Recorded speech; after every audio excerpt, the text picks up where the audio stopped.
एक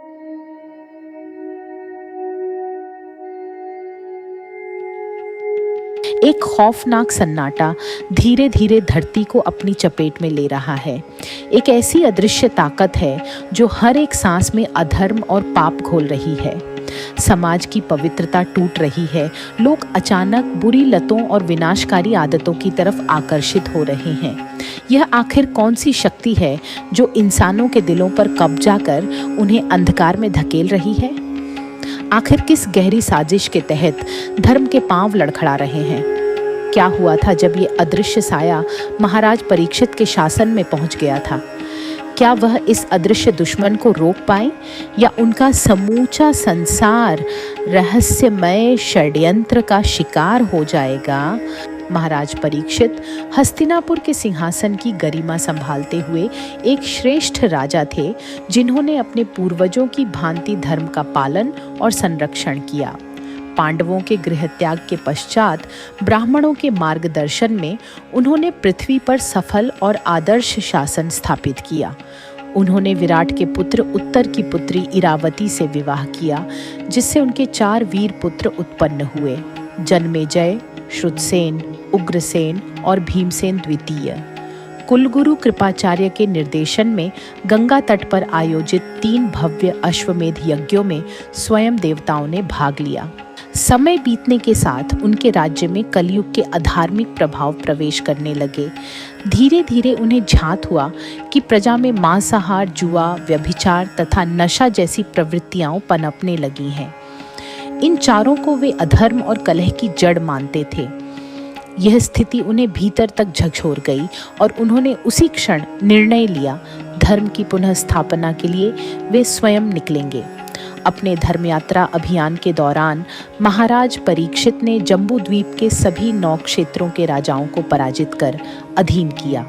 जहां भी वे पहुंचे, प्रजा ने हर्षोल्लास और सम्मान के साथ उनका स्वागत किया।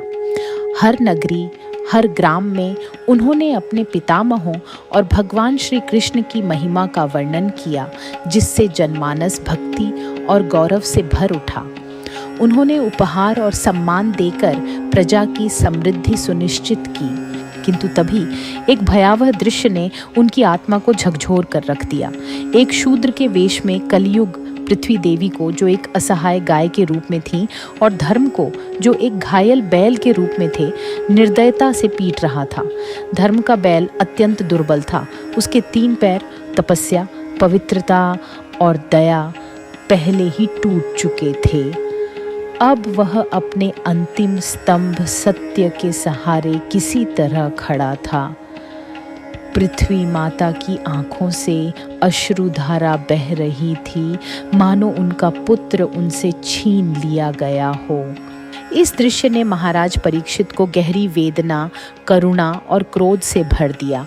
उन्होंने तुरंत उस अधर्मी को ललकारा और मृत्यु दंड का आदेश सुनाया।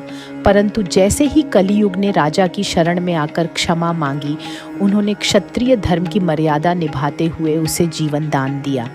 साथ ही 4 स्थानों में रहने की अनुमति दी, जिनमें अधर्म स्वाभाविक रूप से निवास करता है: जुआ, नशा, व्यभिचार और पशुवध।